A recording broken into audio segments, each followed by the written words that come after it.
Saudara pemirsa Airnet dimanapun Anda berada, terkait dengan pengembangan pariwisata yang merupakan salah satu industri sebagai penggenjot pendapatan asli daerah dan juga asli negara, tentunya memiliki tanggung jawab positif seluruh masyarakat. Dan saat ini kami bersama dengan Putri Pariwisata Kabupaten Maluku Tenggara yang dalam audisi pemilihan Putri Pariwisata tahun 2022 lalu berhasil meraih runner up, dan tentunya pengalaman-pengalaman yang telah dilalui dapat diceritakan oleh Putri Pariwisata Maluku Tenggara, Ade Nadia. Seperti apa pengalaman setelah mengikuti audisi ataukah pemilihan Putri Pariwisata? Setelah mengikuti audisi Putri Pariwisata Maluku Tenggara ini, Ya. menjadi terbuka mengenai pariwisata Maluku Tenggara itu bagaimana gitu. Ya. Bagaimana ternyata Maluku Tenggara itu punya potensi yang sangat besar gitu. Hmm.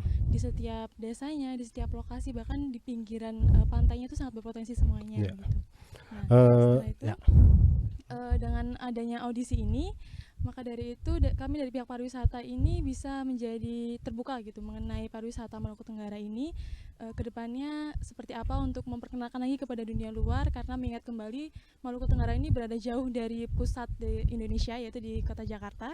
Bagaimana kita memasarkannya agar pihak-pihak yang ada di luar dapat mengenal pariwisata Maluku Tenggara gitu, Pak. Saat ini terkait dengan publikasi, dokumentasi, dan juga bagaimana kita mengeksplor lewat media massa. Bagaimana proses digitalisasi kita mentransfer transformasi digital kepada masyarakat sehingga mereka lebih tahu, oh ini wilayah Kepulauan K, ini wilayah atau titik-titik destinasi yang bisa dikembangkan seperti apa? Mengingat kembali di minimalis, semuanya diterangkan melalui media sosial begitu. Ya. Nah, kebanyakan orang-orang sekarang pasti menggunakan handphone atau mungkin perangkat lainnya yang menunjang mereka untuk mengetahui bagaimana dunia luar itu. Baik. Nah, di sini dapat digunakan menggunakan media sosial seperti Instagram, YouTube, dan Facebook mungkin, dan aplikasi lainnya begitu yang menunjang atau yang banyak digunakan oleh masyarakat untuk mengetahui bagaimana sih Maluku Tenggara itu. Materi seleksi ataukah audisi, ada nilai-nilai tertentu apa yang menjadi target penilaian juri sehingga ada bisa dapat meraih juaranya? Yang pasti pertama adalah pemahaman mengenai Maluku Tenggara gitu, seberapa luas yang kita pahami mengenai Maluku Tenggara. Selain itu juga bagaimana inovasi kita ke depannya ketika kita diberikan amanah untuk menjadi Putri Pariwisata Maluku Tenggara gitu. Khasana makanan khusus kearifan lokal, karena dari program pemerintah kita harus cinta pangan lokal sehingga jangan ada ketergantungan. Bagaimana ada sebagai Putri Pariwisata menanggapi ini? Ini menjadi ladang untuk kami Putri Pariwisata, karena dengan ini kami bisa memasarkan gitu bagaimana sih makanan tradisional di sini, karena makanan tradisional tidak kalah dengan junk food yang ada di luar begitu, bahkan lebih sehat daripada makanan yang ada di luar gitu. Seperti kalau di Oheletpan ini ada lat atau mungkin orang-orang mengetahui sebagai anggur laut begitu. Selain itu juga ada potensi seafoodnya, jadi ada kepiting, ada bia atau seafood. Selain itu juga ada ikan-ikan yang sangat segar dan lezat gitu. Apakah pernah belajar terkait dengan bahasa lokal, bahasa K sendiri sehingga tidak tergerus oleh zaman sendiri?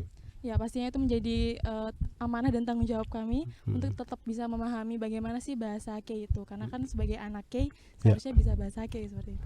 Spesifikasi bahasa asing, karena ini bukan cuma wisatawan domestik, tentunya dari mancanegara, mungkin dari Inggris, Prancis, Amerika. Secara khusus mungkin pembelajaran terkait dengan bahasa asing sehingga para pengunjung yang datang lebih erat atau lebih akrab karena kita menggunakan bahasa mereka. Iya, betul. Ini menjadi PR untuk kita semua untuk bisa bahasa Inggris minimal, karena sebagai bahasa internasional untuk kita bisa menanggapi atau bisa menjawab semua pertanyaan dari wisatawan internasional begitu. Dan ini menjadi peluang yang bagus juga karena YTR bisa membuka kursus bahasa Inggris gitu, jadi ladang mungkin minimal dari anak-anak Oheletpan terlebih dahulu begitu. Lalu nanti bisa yang lainnya mengikuti gitu. Untuk mengikuti audisi ini, apakah sudah ada bakat-bakat alami sejak kecil yang dikembangkan ini? Untuk bakat alami sepertinya mungkin lebih ke bahasa bahasa. Mungkin karena kita mempelajari di sekolah, jadi kita mungkin bisa. Tapi untuk bakat-bakat yang menjurus di pariwisata, mungkin seperti pariwisata eratnya dengan mungkin berenang atau mendaki, itu menjadi hal-hal dasar yang bisa gitu.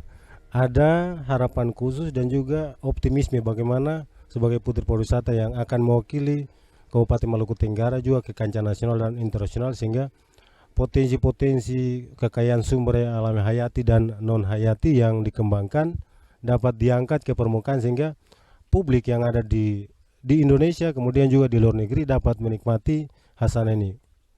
Ya, kembali saya katakan lagi tadi, untuk bisa publik menikmati, maka kitanya juga harus bisa memasarkan dengan baik begitu, di media-media yang tepat, di lokasi-lokasi yang tepat, agar apa yang kita sampaikan bisa sampai kepada mereka seperti itu. Baik. Saudara pemirsa Internet yang budiman yang ada di seluruh Indonesia, kami baru saja berbincang-bincang terkait dengan pengalaman Putri Pariwisata Ade Nadia yang telah mengikuti audisi pemilihan Putri Pariwisata Kabupaten Maluku Tenggara dan berhasil mencapai runner-up Putri Pariwisata. Dan tentunya berbagai potensi dan sumber daya alam dan potensi hayati dan non hayati yang ada di Kabupaten Maluku Tenggara dan secara umum di Kepulauan Kei dapat dikembangkan untuk dikenal, kemudian dapat disajikan kepada masyarakat, sehingga sebagai potensi yang sangat besar didukung potensi lain baik perikanan, pertanian dapat dipadukan dan mampu mengangkat kualitas hidup masyarakat di Ohoi Letman sendiri dan juga Kabupaten Maluku Tenggara secara umum, dan memberi dampak positif untuk tingkat kesejahteraan masyarakat secara merata dan menyeluruh. Saudara pemirsa Internet dimanapun Anda berada, dan bersama kami pula Bapak Aziz Salim Moima sebagai pengelola wisata bahari YTR di Ohoi Letman, Kecamatan Kei Kecil, Maluku Tenggara. Dan kami akan berbincang-bincang wawancara terkait dengan bagaimana pulau ini dikembangkan sehingga menjadi salah satu ikon dan destinasi yang dapat dikembangkan untuk mengangkat kapasitas masyarakat di Ohoi ini dan juga dampak positif terhadap pertumbuhan ekonomi di daerah. Bapak bisa menceritakan awal mula pengembangan dan apa inspirasi yang dapat diceritakan bagi masyarakat sehingga pulau ini dapat, tentunya bahwa hal ini tidak semudah membalik telapak tangan, Pak. Ya, terima kasih. Pertama adalah saya katakan bahwa ketika saya membangun ini saya dengan semangat yang tinggi. Satu tekad untuk memperkenalkan kampung kami ini yang memang potensinya sangat luar biasa. Ya. Jadi pertama 2016 saya membangun ini dengan kondisi-kondisi yang ada, keterbatasan yang ada, tapi saya berpikir bahwa fasilitas apa dan sebagainya itu akan mengikuti karena potensi yang ada di sini cukup luar biasa dengan 13 pulau dan potensi-potensi lainnya. Itu saya pikir kita dengan semangat pertama untuk membangun dulu. Setelah itu lalu perkembangan kami dilirik oleh Dinas Perikanan. Waktu itu ada program bantuan, tapi karena sudah berakhir jadi kami cuma kebagian sedikit untuk membangun ini. Saya bangun tower di atas dan ada beberapa fasilitas yang memang sudah rusak. Berjalannya waktu, potensi ini makin dieksplor, makin menantang, dan ada juga dari BI yang melihat peluang ini lalu memberi bantuan. Tetapi memang karena saya waktu itu tidak selalu di sini, saya kebanyakan juga ada di Bandung, ada di Papua. Akhirnya kontrol manajemennya tidak dijalan dengan baik, akhirnya terhenti, lalu berjalan dengan kondisi yang ada, lalu terakhir ini adalah dari aspirasi dari anggota dewan. Ya. Selain kunjungan dari wisatawan kita di lokal, pernah ada dari luar negeri yang datang untuk melihat potensi ini, Pak? Dari luar negeri itu sangat banyak. Jadi kalau dibilang bahwa wisata Letman ini ya berdirinya tahun sekian itu memang dari pertama berdiri itu sudah booming. Dari luar negeri itu kebanyakan dari Belanda sudah sering ke sini, bahkan hampir setiap bulan itu ada. Setiap bulan ada kunjungan dari luar negeri ke sini. Dan yang jadi bangganya itu pernah ada bule dari luar negeri, dari Belanda datang ke sini. Mereka cuma cari flying fox di atas, flying fox tradisional di atas. Jadi sebelum ke tempat lain mereka cari itu, dan saya tanyakan kenapa datang ke sini. Mereka bilang bahwa kami dapat rekomendasi bahwa dapat datang untuk cari flying fox tradisional di sini, sesuatu yang luar biasa. Selebihnya adalah saya pikir karena kita semangat untuk membangun kampung, membangun Ohoi menuju perubahan. Akhirnya dengan aspirasi yang ada, saya berjalan dan akhirnya hari ini seperti inilah wisata Letman. Pak, tentunya seorang mau membuat sesuatu yang bernilai baik, pasti ada pengalaman-pengalaman khusus. Mungkin setelah berkunjung ke daerah lain ada potensi-potensi yang oh ini saya bisa kembangkan di daerah saya, Pak. Itu ada ya, karena memang saya juga besar di luar dan saya juga pencinta tempat wisata. Ya. Tetapi intinya bagi saya adalah ketika saya sampai ke sini saya melihat bahwa potensinya ada dan saya berjalan dengan konsep-konsep yang ada di pikiran saya. Jadi itulah pengalaman-pengalaman yang ada yang saya pakai untuk datang membangun sini. Dengan demikian maka kita juga berharap apa yang sudah kita bangun ini memberikan peluang bagi semua masyarakat itu untuk ikut dalam mencapai perubahan dalam ekonomi mereka. Selain wisata pantai, karena di sini biasanya dalam festival Metikei ada wisata pantai. Apakah ini pernah dari lirikan dari pemerintah sendiri untuk jadikan ini sebagai desa wisata sendiri, Pak? Terima kasih. Desa wisata itu setelah saya pertama 1 tahun membangun wisata ini, desa wisata sudah dikeluarkan SK oleh Bupati. Itu SK-nya 1 tahun setelah saya mengembangkan ini. Dan saya berpikir selama ini kan saya berjuang dengan kondisi-kondisi yang ada ini sudah dilirik oleh pemerintah dan bahkan dari investor juga mau untuk itu. Tetapi saya berpikir kita siap dulu dengan segala kondisi-kondisi di kampung sehingga nanti ketika investor masuk itu kita bisa sudah siap untuk menerimanya. Ya. Untuk pembangunan sarana lain mungkin ada tempat nginap sehingga wisatawan yang dari luar bisa menginap di sini untuk menikmati selama mungkin 2 atau 3 hari di sini, Pak. Selama ini memang setiap wisatawan yang datang ini mereka selalu tanya ada tempat nginap atau tidak, tapi kami memang menjadikan itu sebagai salah satu rencana kita ke depan. Mudah-mudahan setelah ini ada yang bisa punya keinginan untuk bisa membangun di sini dengan fasilitas-fasilitas yang ada. Ya. Dari sisi akomodasi di pemerintah desa sendiri tentunya ada dana, kemudian juga keterlibatan masyarakat kita yang ada kelompok-kelompok, mungkin ada kelompok UMKM yang ada di desa sehingga bisa mengajak mereka ada tempat-tempat khusus untuk bisa menjajakan hasil-hasil mereka di lokasi ini, Pak. Kalau UMKM memang belum ya, belum. Tetapi memang di kampung itu ada, di Desa Letman ini ada kelompok-kelompok yang memang bisa untuk itu. Tetapi kami sendiri punya Pokdarwis. Kami punya Pokdarwis yang nanti selama ini kan sudah ada pelatihan-pelatihan dari dinas-dinas terkait, terutama dinas pariwisata yang ke depan kami coba untuk memperdayakan mereka dengan skill-skill mereka untuk kita siapkan apa-apa yang memang ke depan wisatawan ke sini mereka akan membawa pulang handicraft ataupun apa yang oleh-oleh dari Desa Letman.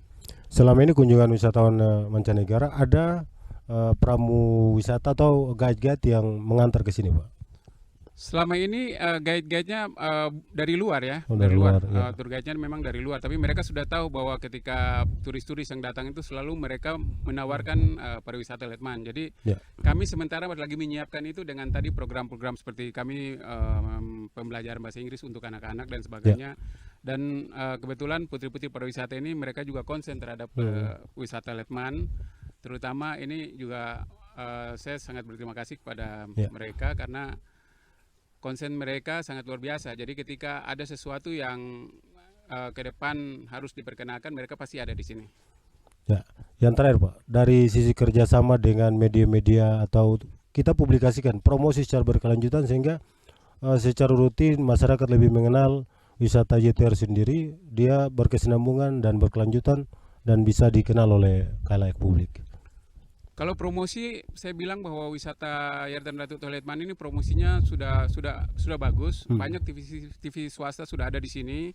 Terus komunitas-komunitas pemerhati pariwisata juga ada di sini. Lalu adik-adik pariwisata ini maupun ya kami sendiri sebagai pengelola di sini juga memang selalu mempromosikan wisata ini di Facebook, di IG, macam-macam lah. Semua medsos itu kami ada di situ. Ada yang terakhir, Pak, harapan optimisme Bapak karena ini sepertinya unik dan baru ada di Kabupaten Maluku Tenggara dan juga kabupaten lain. Bagaimana membangun wisata baru ini cukup membutuhkan kekuatan energi yang lebih besar. Harapan dan optimisme Bapak ke depan. Harapan saya adalah terutama kepada masyarakat Desa Letman, di mana tempat saya membangun wisata ini, dan masyarakat Maluku Tenggara pada umumnya, bahwa membangun itu memang butuh satu semangat. Ya. Kita tidak harus melihat bahwa membangun itu harus dengan uang yang banyak dan sebagainya, tapi saya berpikir bahwa dengan semangat kita bisa membangun. Di sini terbukti sudah wisata YTR Letman ini sudah berkembang, sudah diketahui di mana-mana. Jadi ini potensi besar untuk kita semua, terutama masyarakat Ohi Letman, untuk bisa berpartisipasi di sini untuk kita kembangkan ekonomi masyarakat Letman dengan menuju ke kejayaan. Ya.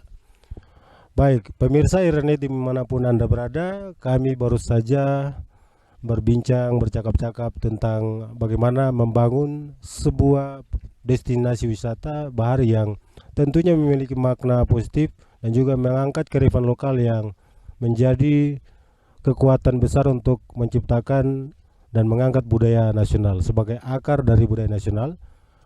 Kearifan-kearifan lokal dan juga tradisi adat perlu diangkat sebagai potensi dan kekayaan dari bangsa Indonesia sebagai bangsa yang besar. Kita akan berjumpa dalam kesempatan yang berbeda pula, dan mewakili kerabat kerja yang bertugas, Kepala LPP Virtual Ahmad Yani Nyanggu Sos, Ketua Tim Pemberitaan Bunga Tri Netwiori, Ketua Tim Siaran Ute Bawele, Ketua Tim Teknik Ibu Ulen, dan saya sendiri Jay Sarbunan. Penyunting gambar Lawrence Lamarburu. OB Hasrul Notanubun mengucapkan terima kasih atas kebersamaan Anda. Kita akan jumpa lagi dalam kesempatan yang sama dan topik yang berbeda.